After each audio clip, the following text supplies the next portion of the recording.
as Tucsonans and Arizonans have demonized this grass to be the worst thing that's ever happened to our environment. And I'm not arguing that. It's not something we want to keep around. At the end of the day, it's just a grass. We are throwing chemicals, we pickaxe it out, we weed whack it out, we do this, we do that. Mother Nature has been managing grass for millennia.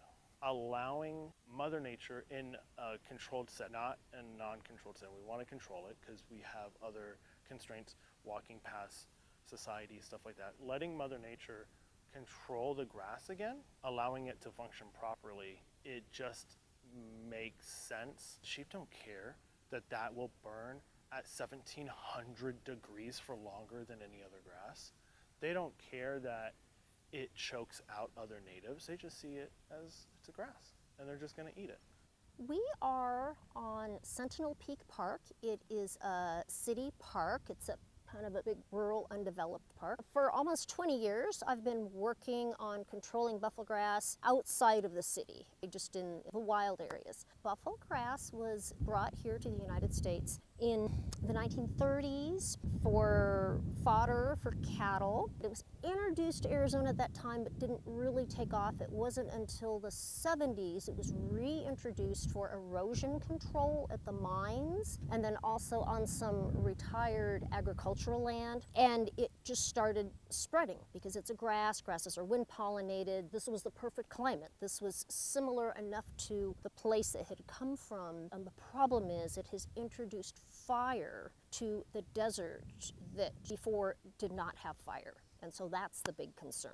It's moving faster than we can keep up with it, the spread. I witnessed some target grazing about 9-10 years ago up in Idaho. And so I always had this in the back of my mind, why don't we use this for buffelgrass control? And then about 4 years ago, I met Grant Timms. Sheep, sheep, sheep, sheep, sheep, sheep, sheep, sheep. Sheep, sheep, sheep, sheep, sheep, sheep, sheep, sheep. What we practice is a managed intensive grazing or a high density grazing. So it is a large number of animals in a short period of time on a small piece of land. So every day right now, these guys are getting about a quarter acre. There's 15 of them in a quarter acre, and then they get a new quarter acre every day, but they're not allowed to come backwards. And that's where our grazing differs from your traditional continuous grazing, like what you'll see cattle do and a lot of our ranchers practice down here, is we control where the sheep can and cannot go and how long they stay there. So the longer you stay in an area, the more damage you actually do to that soil if you go too long. For this project, we're eating as much buffelgrass as possible before it hurts the animal, but we don't want to give them so much buffelgrass that they miss 1 or 2 or 3 here and there. So we keep them tight, that way they have to almost walk in a very systematic pattern and they miss almost nothing. Overall, their performance has been really well. We put them on the property. They had very minimally been exposed to buffelgrass before, maybe as like less than 1% of their diet previous to this project. We walked them up, and the moment they walked into the pasture, everybody's head just went straight down and they started eating. I keep a very strong predator-prey relationship with the animals, so we are predators. They look at us as predators. They don't look at us as, givers of food, right? We are pushing them somewhere and they are going to go eat and survive, but we are pushing them that way like a coyote or a wolf would. And when we put them into that paddock, they were so excited to eat the buffelgrass, they didn't care how close we were. Like, we got pretty close to them, and it took them a little bit to figure out, oh, hey, there's my predators behind me, because they were just going right at the buffelgrass.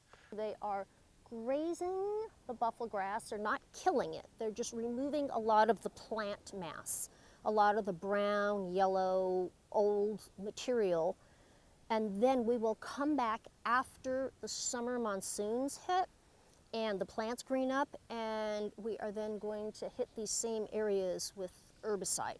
So it's a 2-phase approach. And then we will continue the following year doing the same, because there's a lot of seeds that have been left on the ground. It will be several years, I think 4 or 5 years, we're going to keep retreating, and there should be very little left after probably the 3rd year, but we will, because this is near the city, it's easy to monitor. Grass acts the same everywhere. It grows in the same way in Washington, the same way in Arizona, and the same way in Charleston, right? It has its bottom, its middle, its top, and it produces seeds. Variations, bunching, single stem, that's all a little bit different, right? Cool grass, warm season. But grass likes to be where water is. It likes to have shade when it's young, so you'll find it in prickly pears, and destroyed prickly pears. You'll find it underneath choyas. You'll find it in areas that would grow grass, whether it was buffalo or not. It just got here quicker than everything else, and that's the problem, right? It loves our environment so much it grew faster than everybody else. So now what we need to do is give everything else a chance. Knock it back, give everything else a chance to catch up.